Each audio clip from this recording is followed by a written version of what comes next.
नमस्कार दोस्तों, आइए जानते हैं कैसे हुआ भगवान विष्णु का जन्म। मित्रों, हम सब मनुष्यों की पहचान हमारे माता पिता से ही होती है। हाँ, वही माता पिता जिन्होंने हमें यही जीवन दिया है, जिनके कारण ही हम संसार में आए हैं। लेकिन मित्रों, क्या आपने कभी यह सोचा है कि जो संसार के पालनहार हैं, जिनके ऊपर इस सृष्टि को चलाने की जिम्मेदारी है, वो भगवान विष्णु किसके पुत्र हैं, उनके माता पिता कौन हैं। आज के इस वीडियो में हम आपको भगवान विष्णु की जन्म की कथा बताएंगे और ये भी बताएंगे कि कैसे वो सृष्टि के पालनकर्ता बन गए। तो मित्रों, नमस्कार और स्वागत है आपका सभी का। एक बार फिर से स्वागत करते हैं। तो हमारे शास्त्री कहते हैं कि ईश्वर वही है जो अजन्मा है, अमर है, लेकिन फिर भी हमारे शास्त्रों में हर भगवान के जन्म से जुड़ी कथा भी उपलब्ध है। मान्यता है कि ब्रह्मा जी ने सृष्टि की रचना की, विष्णु पालन करता है और भगवान शिव संहार करता। सृष्टि निर्माण के वक्त भगवान शिव सदाशिव ने विष्णु के उत्पत्ति की थी ताकि इस सृष्टि का सफलतापूर्वक संचालन हो सके। आपको यह अंतर्राष्ट्रीय होगा कि 84 लाख योनियों के अलावा समस्त ब्रह्मांड और स्वर्ग लोक से लेकर पाताल लोक तक हर पाल जो घटनाएं घटित होती हैं, उन सब पर भगवान के दिव्य दृष्टि होती है। एक बार कल के रूप सदाशिव से पराशक्ति के साथ मिलकर शिवलोक नाम के क्षेत्र का निर्माण किया। धरती पर इस क्षेत्र को काशी कहा जाता है, जहाँ मरने वाले को मोक्ष की प्राप्ति होती है।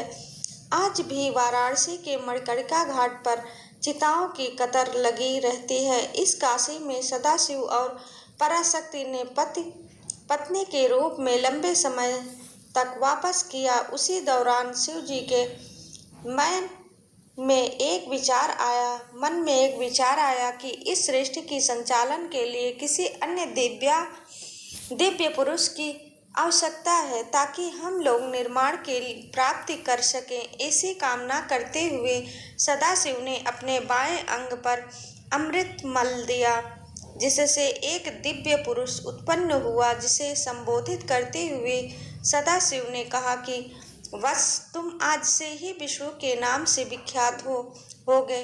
तुम्हारा काम सृष्टि का संचालन करना होगा। इस ब्रह्मांड को अपने बाल बुद्धि और कौशल से सफलतापूर्वक चलाना होगा। लोगों को सुख देने के लिए ही मैंने तुम्हें उत्पन्न किया है, लेकिन इससे कार्य साधना के लिए तुम तप करो। मित्रों, इसके बाद भगवान सदाशिव की विष्णु ने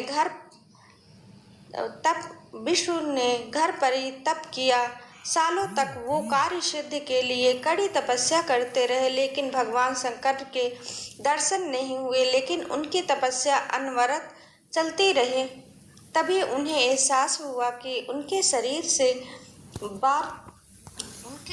से जलधारी बार रही है, हर तरफ पानी ही पानी।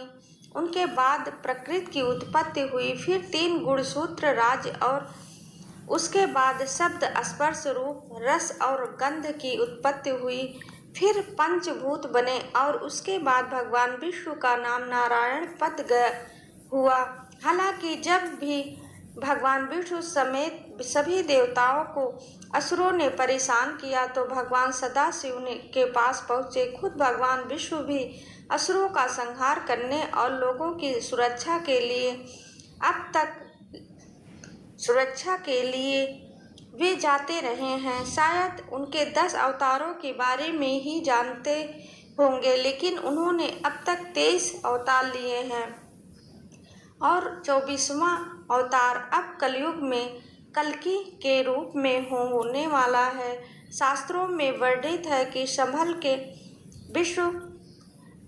के विष्णु यश नामक तपस्वी ब्राह्मण के घर भगवान कल्कि पुत्र के रूप में जन्म लेंगे। देवदास देवदत्त नामक सफ़ेद घोड़े पर सवार होकर पपिया का संहार करेंगे, फिर से धर्म की स्थापना करेंगे। आपको यह जानकर हैरानी होगी कि 23 में से 2 अवतार अभी भी धरती पर जीवित हैं।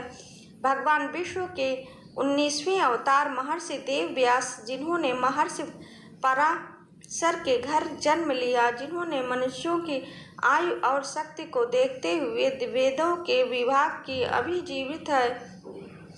इन्होंने भी पांडवों को स्वर्ग यात्रा की सलाह दी थी। इसके अलावा भगवान विष्णु 18 अवतार महर्षि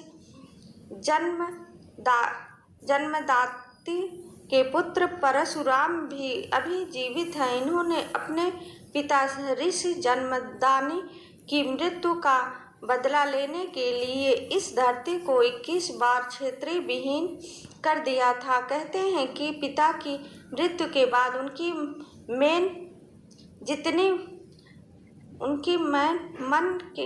मन में जितनी बार छाती बैठकर विलाप किया जाता है, उतनी ही बार परशुराम ने क्षत्रियों का संहार किया। भगवान विष्णु ने अपने हर अवतार में पापियों का संहार किया। इस धरती पर रहने वाले प्राणियों की रक्षा की। तो मित्रों, आप समझ गए होंगे कि भगवान विष्णु के जन्म की कहानी क्या है और कैसे हर बार भक्तों की पुकार पर भगवान विष्णु दौड़े चले आते हैं, पापियों का संहार करते हैं और फिर समस्त ब्रह्मांड में धर्म का ध्वज लहराते हैं। आज के इस वीडियो में बस इतना ही। अगर आपको हमारा वीडियो ज्ञानवर्धक लगे और आपको हमारी वीडियो पसंद आए तो प्लीज़ हमारे वीडियो को लाइक, सब्सक्राइब और शेयर करिए।